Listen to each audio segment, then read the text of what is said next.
Hola, ¿qué tal, querido amigo, querida amiga, hermano, hermana que me escuchas? Hoy quiero compartir contigo una historia basada en la imagen que en este momento estás viendo. Este cuadro que tú estás contemplando en este momento fue enviado a ser en la segunda mitad del siglo XIX por uno de los fundadores de la Iglesia Adventista del Séptimo Día, el pastor Jaime White.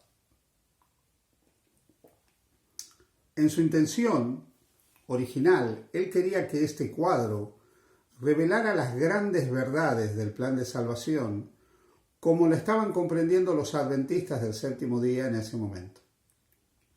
El cuadro original era un poco diferente a lo que tú estás viendo en este momento. En la parte central del cuadro había un gran árbol y de ese árbol colgaban los 10 mandamientos, las 2 tablas de la ley, donde se podían ver visiblemente los mandamientos de la ley de Dios. La intención era que este cuadro visibilizara la importancia de la ley de Dios. Hay que recordar que cuando el adventismo del séptimo día surge como resultado del chasco milerita del 22 de octubre de 1844.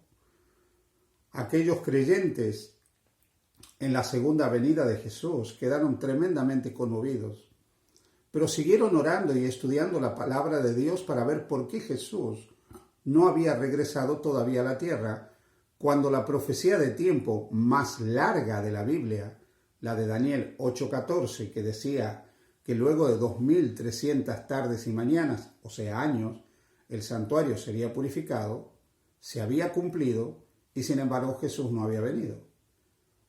Ya sabéis que los mileritas entendían que la purificación del santuario era la segunda venida de Jesús.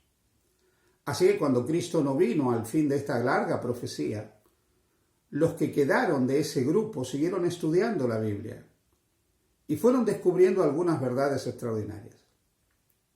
La primera gran verdad que descubrieron es que el santuario no era la tierra o algún lugar de la tierra, como enseñaba Guillermo Miller, sino que el santuario era el templo de Dios en el cielo.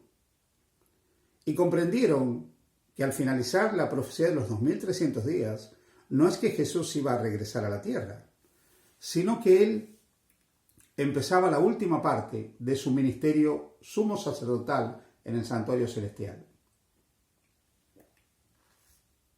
Comprendieron que Jesús estaba intercediendo y ahora participando de la obra de juicio en el santuario, como lo enseñaba la profecía bíblica, especialmente el libro de Daniel. Comprendieron también, a medida que estudiaban la Biblia, que la ley de Dios estaba vigente. Entendieron que el cuarto mandamiento de la ley de Dios era de plena observancia para todos los creyentes y que no había que confundir los elementos éticos y morales de la ley de Dios con aquellas leyes de sangre, de ritos y de formas que eran propias para el pueblo de Israel y que eran temporales y que con la muerte de Cristo en la cruz ya no eran de obligado cumplimiento para los cristianos. A medida que ellos iban comprendiendo esto, sus predicaciones se centraban en la proclamación de estas verdades distintivas. Pero conscientes de que la inmensa mayoría del mundo cristiano, protestante y no protestante, no guardaba el sábado y no observaba, por lo tanto, completamente la ley de Dios, hicieron de la predicación de los mandamientos de la ley de Dios el tema central. Por la década de 1870, incluso los pastores adventistas organizaban debates públicos, que eran auténticos espectáculos, donde retaban a pastores evangélicos a mostrarles que ellos estaban equivocados. Evidentemente, con todos los argumentos que tenían, demostraban claramente que la ley de Dios y el sábado estaban vigentes. Lamentablemente, esto lo fue distanciando cada vez más del resto del mundo cristiano. Al predicar las verdades distintivas que ellos comprendían, se iban distanciando del resto de los cristianos. Hay que recordar también que más de un predicador adventista, más de un ministro y más de un miembro de la iglesia predicaban de una manera agresiva y constantemente herían la sensibilidad del resto de sus hermanos cristianos de otras denominaciones. Así que cuando Jaime White pidió que se hiciera este cuadro, entendieron que lo más importante era mostrar la centralidad de la ley de Dios. Y efectivamente el cuadro original mostraba los 10 mandamientos. Pero cuando Jaime White y Ellen White, su esposa, vieron el cuadro terminado, ambos comprendieron que a la luz de la Biblia, ese cuadro no reflejaba realmente lo más importante. Así que enviaron a hacer otro cuadro, donde lo más importante era la imagen de Jesús como central. Ese Jesús que en el monte Calvario colgaba entre el cielo y la tierra y que era la unión entre el Antiguo y el Nuevo Testamento. De hecho, el cumplimiento de todo lo que el Antiguo Testamento había enseñado. En ese cuadro sí se mostraba que Jesús era lo central. Sí se mostraba que Jesús era lo importante, lo significativo. Podemos decir que al hacer de Jesús lo más importante, el cuadro sí enseñaba lo que es fundamental. Y aquí viene la reflexión. Nosotros hemos tenido una historia denominacional legalista. Ha habido predicadores nuestros como Uriah Smith, un gran expositor de la profecía bíblica, que llegaron a decir frases como estas. Él llegó a decir que una perfecta obediencia a la ley de Dios reproduce en el hombre un carácter perfecto y por lo tanto una salvación perfecta. Queridos amigos, queridos hermanos, esto es legalismo. Teológicamente esto se llama pelagianismo. Salvarse por la obediencia a la ley de Dios.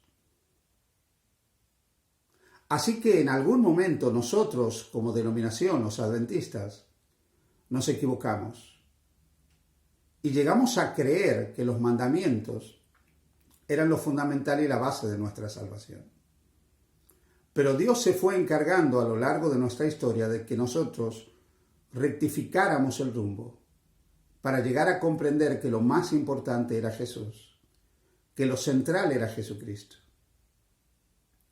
Y finalmente, nuestra denominación llegó a entender que lo fundamental es Jesús. Y hubo un periodo en nuestra historia, en la década de 1880 y especialmente a partir de 1888, en que Dios utilizó a dos jóvenes predicadores, de apellido Waggoner y apellido Jones, para que en el contexto del mensaje de los tres ángeles, y sin descartar la obediencia como fruto de la salvación, Jesús fuera llevado al centro de la proclamación del mensaje adventista. Ellen White, que había sido cofundadora de la iglesia adventista con su esposo y también había sido bendecida con el don profético, aprobó la proclamación del evangelio que hacían estos jóvenes ministros.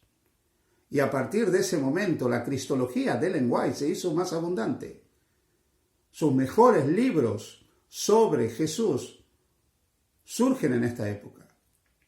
El deseado de todas las gentes, el discurso maestro de Jesucristo, palabras de vida del gran maestro, el camino a Cristo, todos estos libros donde lo central es Jesús.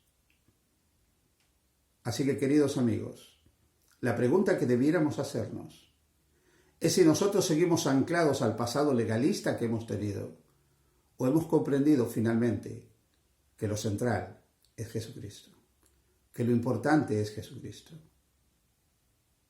Podemos decir como Pablo, no me avergüenzo del Evangelio porque Él es poder de Dios para salvación a todo aquel que cree. No estoy diciendo con esto que la ley de Dios no está vigente. Yo mismo la guardo. Pero nunca debiéramos confundir la consecuencia del perdón y la salvación que recibimos como resultado de creer en Jesús como nuestro único y suficiente Salvador con la base de nuestra salvación. La santificación es el fruto, el árbol es el Calvario. El fundamento es Cristo y su obra por nosotros. Y el resultado de aceptar a Cristo y su obra por nosotros será la lealtad. pensando en esa grandiosa obra de Jesús por nosotros. El apóstol Pablo en la carta a los Efesios, en el capítulo 3, desde el versículo 14 al 21 dice: Por esta causa doblo mis rodillas ante el Padre de nuestro Señor Jesucristo, de quien toma nombre toda familia en los cielos y en la tierra, para que os dé conforme a las riquezas de su gloria el ser fortalecidos con poder en el hombre interior por su Espíritu, para que habite Cristo por la fe en vuestros corazones, a fin de que, arraigados y cimentados en amor, seáis plenamente capaces de comprender con todos los santos cuál sea la anchura, la longitud, la profundidad y la altura, y de conocer el amor de Cristo que excede a todo conocimiento, para que seáis llenos de toda la plenitud de Dios. Y a aquel que es poderoso para hacer todas las cosas, mucho más abundantemente de lo que pedimos o entendemos, según el poder que actúa en nosotros, a Él sea la gloria en la Iglesia, en Cristo Jesús, por todas las edades, por los siglos de los siglos. Amén. Mi querido hermano, mi querido amigo, demos la gloria a Dios Padre, Hijo y Espíritu Santo. Demos la gloria al Autor Supremo de nuestra salvación, a Jesús, con una vida vivida para su gloria, pero recordando siempre que la santificación no es el fundamento de la salvación, sino el fruto de haber sido salvado por la sangre del Cordero. Que el Señor te bendiga.